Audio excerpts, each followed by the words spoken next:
Deep at the bottom of a muddy trench, two apex predators stare up at a distant sliver of daylight. They are trapped, and they know whoever dug this pit will soon return to kill them. Getting out alive requires immediate teamwork, but there is a fatal flaw in this equation. These two animals despise each other, and neither believes a single word the other says. Before they ended up in this hole, they shared a den.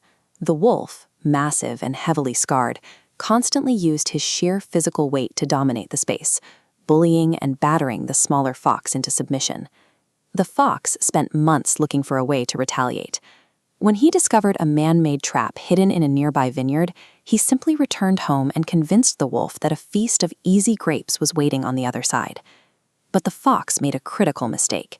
He stood right at the edge of the pit to gloat over his victory, getting just close enough for the desperate wolf to strike. The larger predator seized his tail and violently dragged him down into the dark. Now that bitter history is irrelevant. The vineyard owner is coming, and his arrival means certain death for them both. When mutual destruction is guaranteed, the strongest survival instinct is to suppress anger, suspend hatred, and strike a fragile, temporary deal. In this 2D cross-section, the vertical drop is mathematically taller than the maximum jump height of either the wolf or fox. Escape is impossible unless they stack their bodies. If the wolf lifts the fox, their combined height bridges the gap. He pitches the idea, promising to fetch a vine to pull the wolf up. He coats the offer in flowery language, claiming that trust is the glue of friendship. This probability matrix maps out the wolf's options.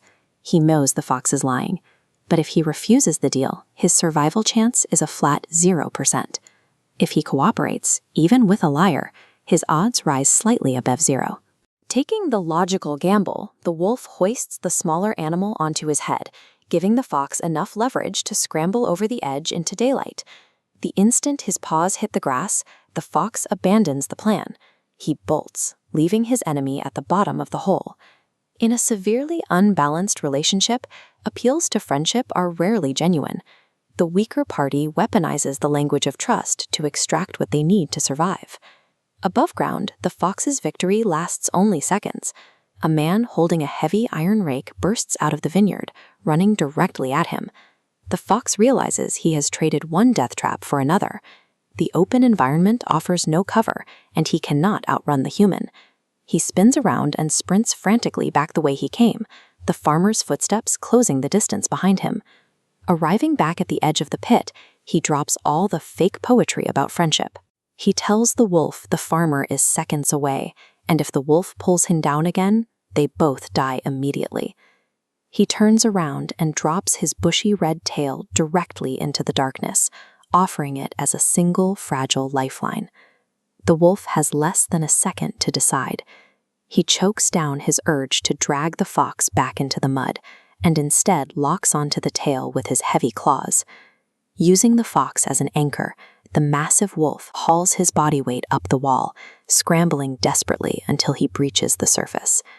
The farmer charges up to the trap with his rake raised, only to look down into an empty hole. Effective cooperation in a crisis is rarely built on loyalty.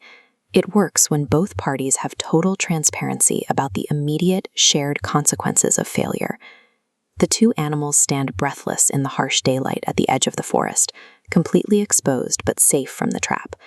Without a glance back, they instantly sprint away in entirely opposite directions.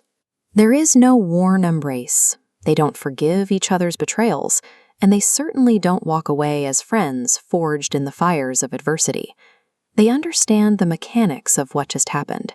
Neither could have escaped without using the other's body as a tool, making the preservation of an enemy a strict tactical necessity. In environments where the stakes are life and death, cooperation does not require affection. It is a cold, calculated transaction, where mutual self-interest is the only leverage you